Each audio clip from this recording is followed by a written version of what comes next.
Arjun sir, அத்தை அஸ்வின் போனதுல இருந்து சாப்பிடுறதே இல்ல சார். நான் எவ்வளவோ சொல்லி பார்த்துட்டேன், கேட்கவே மாட்டேங்கிறாங்க. எனக்கு ரொம்ப பயமா இருக்கு சார். அவங்களுக்கு லோ சுகர் வேற இருக்கு. சாப்பிடாம இருந்தா உடம்பு என்னத்துக்கு ஆகும்? இப்ப கூட பாருங்க சார், உடம்பு வீக்கா இருக்கிறதுனால பிளேட்டை கையில பிடிக்க முடியல. அதான் தவறி வழுக்கி கீழே விழுந்துருச்சு. இருங்க அத்தை, நான் போய் இன்னொரு பிளேட் எடுத்துட்டு வரேன். ஏய் நில்லு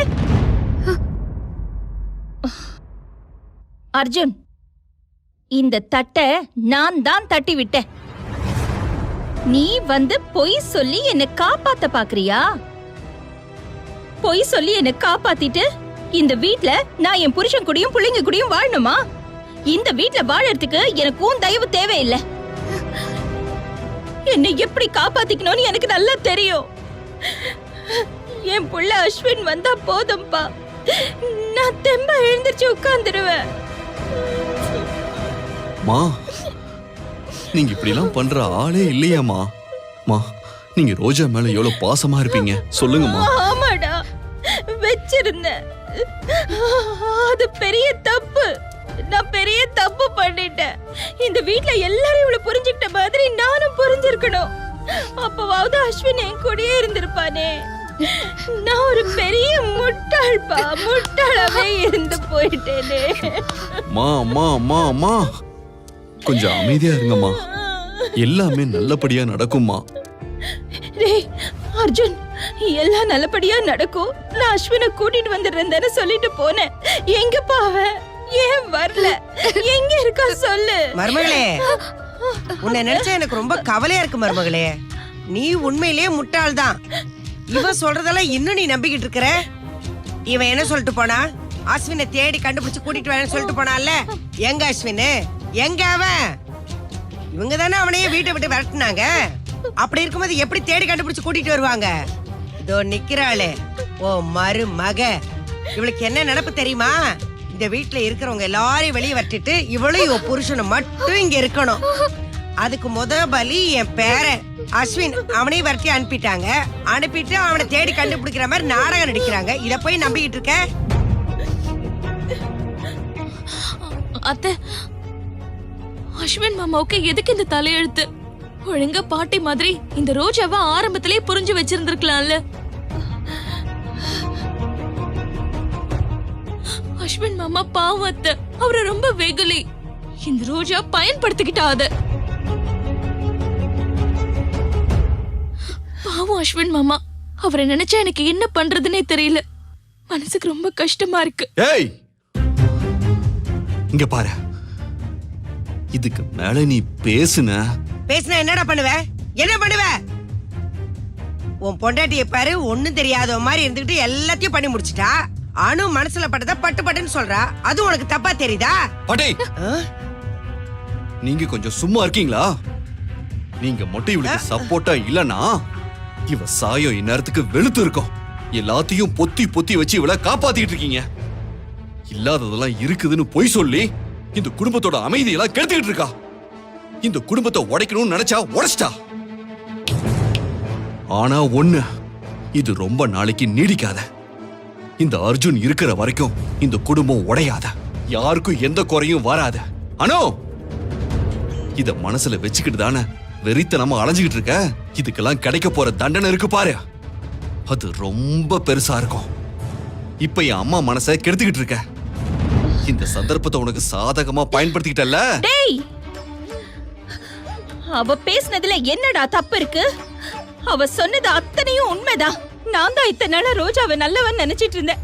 அனு என் மனசை கெடுக்கிறாளா? நான் தான் தப்பா புரிஞ்சுக்கிட்டேன். தோ இங்க நிக்கிறாளே இந்த பொண்ணு. இந்த பொண்ணு, இந்த வீட்ல இருக்கிற அத்தனை பேரும் இந்த பொண்ணை புரிஞ்சுக்கிட்டாங்க. நான் தான் இவ ரொம்ப நல்ல பொண்ணுன்னு ஏமாந்துட்டேன். இவளை புரிஞ்சுக்கிறதுல நான் தான் லேட்டு. மா, அஸ்வின் போனது உங்க மனசை ரொம்ப பாதிச்சிருக்குமா? அதனாலதான் நீங்க இப்படி எல்லாம் பேசிட்டு இருக்கீங்க. அஸ்வின் இந்த வீட்டை விட்டு போனதுக்கும் ரோஜாவுக்கும் எந்த சம்பந்தமும் இல்லமா? ஆமாமா, எந்த சம்பந்தமும் இல்லாமதான் இந்த வீட்டுக்கு சொந்தமான சொத்தை எடுத்துட்டு போய் யாருக்கும் தெரியாம வித்துட்டு வந்தாளா? திருட்டு பொருளை வாங்குறவங்க எப்பவுமே கம்மி விலைக்கு தான் வாங்குவாங்க. வாங்கினவனுக்கே நல்லா தெரிஞ்சு போச்சு இது திருட்டுத்தனமா வந்த சொத்துன்னு. அதனாலதான் 2 கோடி ரூபாய் சொத்தை வெறும் 25 லட்சம் ரூபாய்க்கு வாங்கிட்டு போயிட்டான். அந்த சொத்தோட அருமையெல்லாம் இவளுக்கு எங்க இருந்து தெரியும்?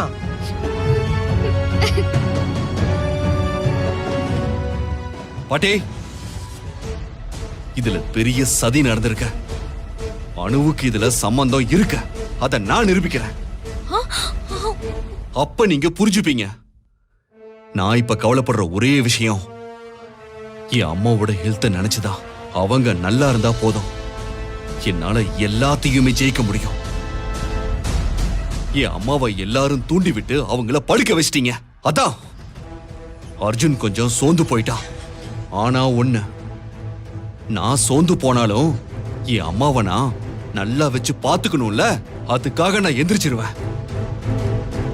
கூடிய சீக்கிரம் கண்டுபிடிக்கிறேன். அப்ப இருக்க இதுல சம்பந்தப்பட்ட எல்லாருக்கும்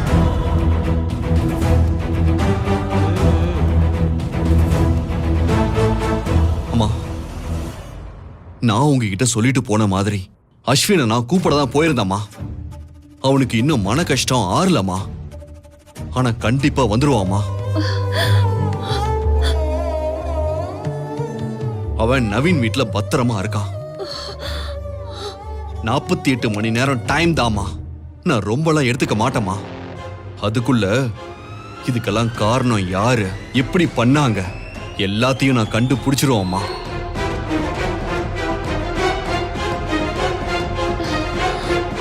மருமகளே, அர்ஜுன் கண்டுபிடிக்க போறதும் இல்ல, அஸ்வின் வீட்டுக்கு வர போறதும் இல்ல. அவன் பொண்டாட்டியை காப்பாத்துறதுக்காக அஸ்வின் போயிட்டான். அவனை தேடுறேன்னு துடிக்கிறானா. சும்மா அடிக்கிறான் இவன். இன்னும் 2-3 நாள் ஆயிடுச்சுன்னா அஸ்வின் வீட்டை விட்டு போனதையே இவங்க எல்லாரும் மறந்துடுவாங்க. அவங்க வேலையை பார்க்க ஆரம்பிச்சிருவானுங்க. ஆனா மருமகளே, உன்னை நினைச்சாதான் எனக்கு கவலையா இருக்கு மருமகளே. ஏன்னா அஸ்வின் உனக்கு புள்ள. அவனை நினைச்சு நீ கஷ்டப்படுவ, கவலைப்படுவ. உன்னை பார்த்து பார்த்து நான் கவலைப்படுவேன் மருமகளே. ஆனா இவங்கெல்லாம் அது மட்டும் இல்ல, அஸ்வின் எனக்கு பேரன் இல்ல, அவன் மேல எனக்கு பாசம் இருக்குல்ல. ஒரு காலத்துல என் மூத்த பேரன் அர்ஜுன் மேல எனக்கு நிறைய பாசம் இருந்தது. அவன் தான் என் செல்ல பேரன். ஆனா என்னைக்கு இவளை இங்க கூட்டிட்டு வந்தானோ அப்பத்துல இருந்து பாசம் கொஞ்சம் கொஞ்சமா போயிடுச்சு. என் பேரனோட பாசத்தையே நான் இழந்துட்டேன். என்ன பண்றது? மருமகளே, நீ கவலைப்படாத. அஸ்வின் கண்டிப்பா வருவான். அவன் எங்க இருந்தாலும் நல்லா இருப்பான். அவன் சீக்கிரமா வரணும்னு நான் கடவுள்கிட்ட பிரார்த்தனை பண்ணிட்டு இருக்கேன். நீ இவளை பத்தி எல்லாம் கவலைப்படாத. நான் உனக்கு சாப்பாடு கொண்டு வந்து கொடுக்கறேன், நீ சாப்பிடு. வேண்டாம் அத்தை, வேண்டாம். நான் சாப்பிட மாட்டேன் அத்தை. என் புள்ள வர வரைக்கும் நான் சாப்பிட மாட்டேன். அவன் வரலன்னா அவனோட ஏக்கத்திலேயே நான் போய் சேர்ந்துருவேன். ஆனா அஸ்வின் இந்த வீட்டுல காலடி எடுத்து வச்சதுக்கு அப்புறம் தான் நான் பச்சை தண்ணியே குடிப்பேன். அது வரைக்கும் நான் சாப்பிட மாட்டேன். அத்தை, நீங்க இப்ப சொன்னீங்களே புள்ள ஏக்கத்திலே போய் சேர்ந்துருவேன்னு. அஸ்வின் வரலன்னா என் முடிவும் அதுதான். ஏய் ரோஜா, என்ன பேசுற?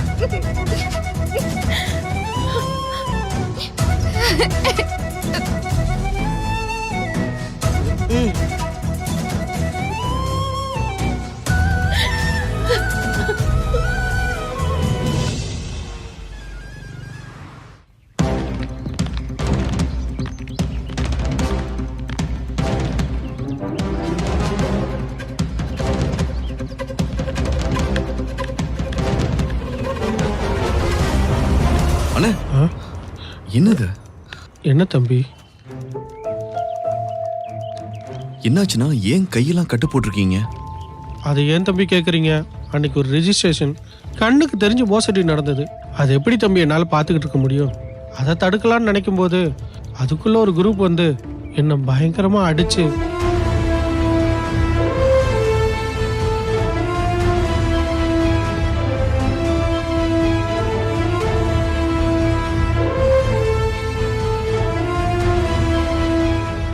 இதான் தம்பி நடந்தது. இந்த காலத்துல நீதி நேர்மைக்கு மரியாதையே கிடையாது தம்பி. நேர்மையாவே வாழ்ந்துட்டேன். ரிட்டையர்ட் ஆகுற வரைக்கும் அப்படியே இருக்கணும்னு பாக்குறேன். நம்ம நேர்மையா இருந்தா கூட லஞ்சம் வாங்கி அதுலயும் ஊறி கிடக்குறவனுங்க நம்மள விட மாட்டேங்கிறாங்க. பரவாயில்ல, நேர்மைக்கு எப்பவுமே சோதனை தான் வரும். எத்தனையோ பேர் பிறந்தாங்க, ஏன் காந்தியை மட்டும் ஞாபகம் வச்சிருக்கோம்? சரி, நான் உங்ககிட்ட வந்து பேசுறேன். நான் முதல்ல ரெஜிஸ்டாரா பார்த்துட்டு வரேன், நீங்க போங்க.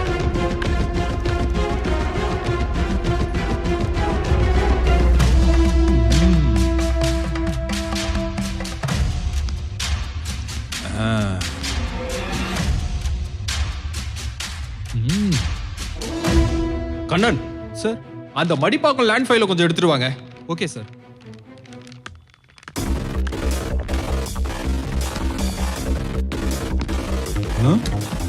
ஹலோ, சொல்லிட்டு வருது இல்லையா? நீங்க பாட்டுக்குள்ள வரீங்க? கூல் கூல் சார், மெதுவோட சூடு ஆறிட போது. சாப்பிடுங்க, சாப்பிட்டுக்கிட்டே பேசுவோம். ஒன் மோர் திங், இது உங்க வீடு இல்ல சார் சொல்லிட்டு வரதுக்கு. இது கவர்மெண்ட் ஆபீஸ்.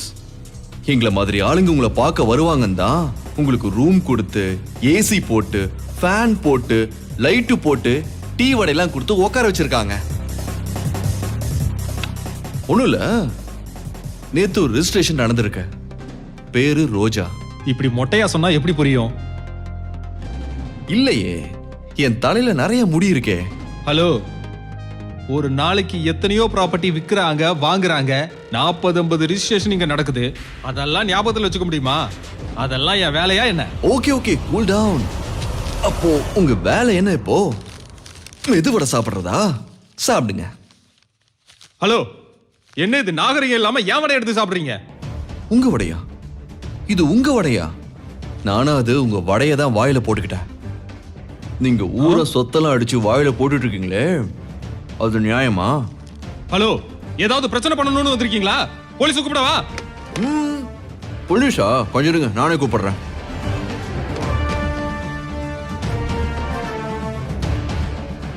சரி, ஒரு நாளைக்கு 40-50 ரெஜிஸ்ட்ரேஷன் ஆகுதுன்னு சொன்னீங்கல்ல, இந்த பொண்ணை ஞாபகம் இருக்கான்னு பாருங்க. ஹலோ, நீங்க என்னமோ என்ன கிரிமினல் மாதிரி ட்ரீட் பண்றீங்க. இங்க எத்தனையோ பேர் டெய்லி ரெஜிஸ்டர் பண்ண வராங்க, அவ்வளவுதான். சரி, இப்போ உங்களுக்கு என்ன வேணும் அதை சொல்லுங்க. ஐ அம் அர்ஜுன், கிரிமினல் லாயர். இந்த ரோஜாவுக்கு லாயர் நான் தான். இவங்களுக்கு பவர் ஆஃப் அட்டார்னரியும் நான் தான். சரி, எனக்கு அந்த ரெஜிஸ்ட்ரேஷனோட டீடைல்ஸ் தேவைப்படுது. அதை கொஞ்சம் காட்டுங்க. யாரு வாங்குனா, என்ன அக்ரிமெண்ட்ல போட்டிருக்குன்னு எல்லாமே பார்க்கணும். சாரி சார், அதெல்லாம் காட்ட முடியாது. நீங்க லாயரா இருக்கலாம், எங்களுக்குன்னு சில ரூல்ஸ் இருக்கு. சம்பந்தப்பட்டவங்க நேர்ல வந்தாதான் டீடைல் சொல்ல முடியும். ஓ, அப்படியா? ரோஜா, ப்ளீஸ் கம்.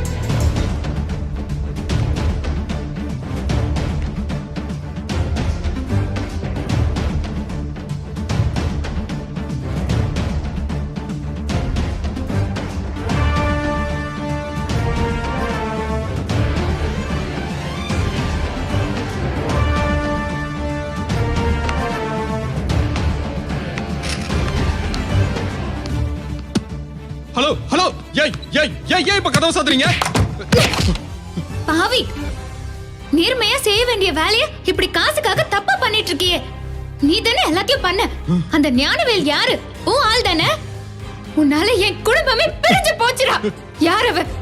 எதுக்கு இப்படி பண்ண? சொல்லு. எதுக்கு இப்படி பண்ண? சொல்றா, சொல்லு. ஹலோ ஹலோ ஹலோ மிஸ்டர், இவ ஏன் பொண்டாட்டி? என் கண்ணு முன்னாடியே என் பொண்டாட்டி கையை பிடிக்கிறியா? அடுத்தவன் லேண்ட திருட பாக்குற, ஓகே. அடுத்தவன் பொண்டாட்டியும் திருட பாக்குறியா?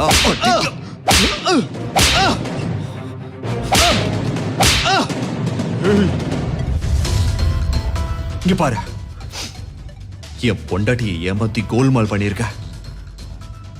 என் பொண்டாட்டிக்கு சொந்தமான லேண்ட, அதோட பத்திரத்தை வச்சு ஞானவேல்னு ஒருத்தனுக்கு வித்திருக்க.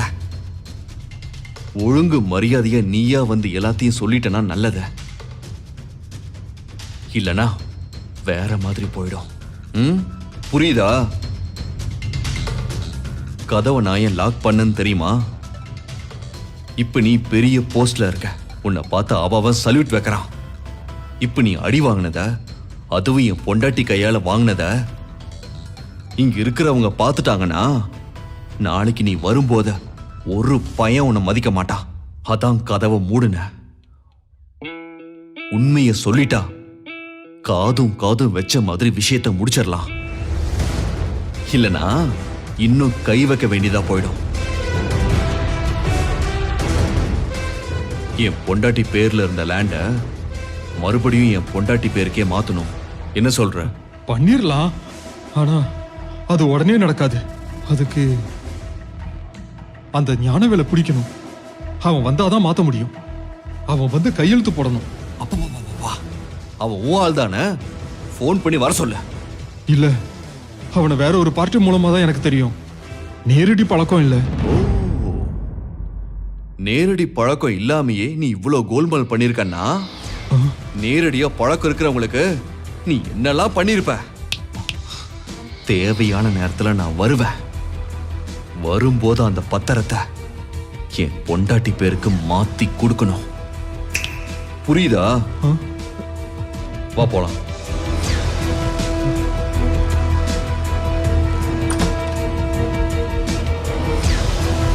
எல்லாரையுமே ஈஸியா ஏமாத்தலாம் நினைச்சிருக்காங்க பையன். தம்பி கை கொடுங்க தம்பி.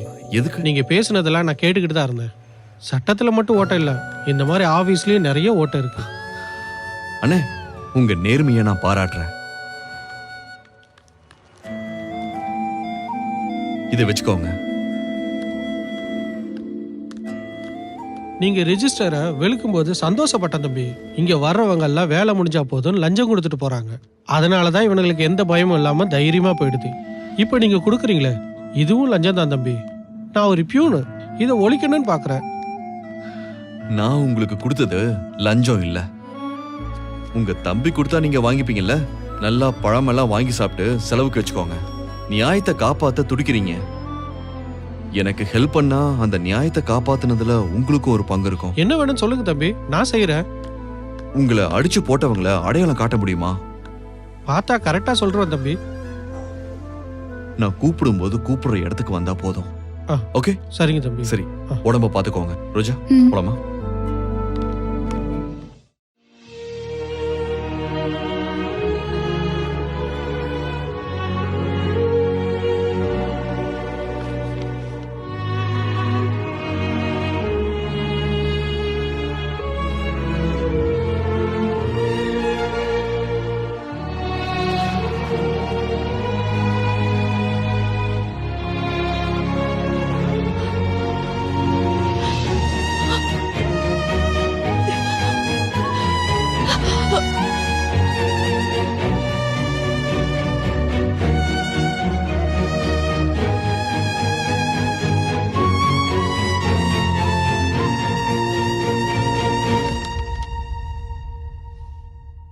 என்ன பூஜா, சாப்பிடாம அப்படியே வச்சிருக்க? ஏன் இப்படி இருக்க? கொஞ்ச நாளாவே நீ எதையுமே சரியா பண்றது இல்ல, நேரத்துக்கு சாப்பிடுறதே இல்ல. பூஜா, ஏம்மா அப்படி இருக்க? எனக்கு பசிக்கலப்பா. பசிக்காது, எப்படி பசிக்கும்? மனசு ஒரு நிலையில இருந்தா பசிக்கும். இப்படி அலப்பாஞ்சிட்டே இருந்தா நிச்சயமா பசிக்காது. இந்த பாரு பூஜா, இந்த காலத்து பசங்க சரியில்லைம்மா. மாம்பழம் சீசன்ல மாம்பழம் கிடைக்கிற மாதிரி அந்த வயசு பருவத்துல எவளையாவது காதலிக்க வேண்டியது, அப்புறம் கொஞ்ச நாள் பழகிட்டு விட்டுட வேண்டியது. பொண்ணுங்க அவனையே நினைச்சுக்கிட்டு அழுதுகிட்டு வீட்டுல உட்காந்துக்கிட்டு வேலை வெட்டிக்கு போகாம ஐயோ பையன் இப்படி ஏமாத்திட்டானேன்னு இப்படி வருத்தமா உட்காந்துக்க வேண்டியதுதான். நீயும் அந்த லிஸ்ட்ல சேர்ந்துடாத. அப்பா சொல்றத நல்லா நினைச்சு பாரு பூஜா. நாங்க எப்பவுமே உன் நல்லதுக்காக தான் சொல்லுவோம். பெத்தவங்க பிள்ளைங்க எதிர்காலம் நல்லா இருக்கணும்னு தான் நினைப்போம். ஆனா உனக்கு அப்படி யோசிக்கிற வயசு இல்ல. அஸ்வின் உன்னை ஏமாத்திட்டான், பார்த்தல? அப்பா சொன்ன மாதிரி அவனுக்குன்னு என்ன இருக்கு? எல்லாம் உங்க அப்பா சம்பாதிச்ச சொத்து தானே. நாளைக்கு அவன் உன்னை கல்யாணம் பண்ணி கூட்டிட்டு போறான்னு வை, அவனை வீட்லயே சேர்க்க மாட்டாங்க. நீயும் அவனும் நடுத்தெருவுல நிக்க வேண்டியதுதான்.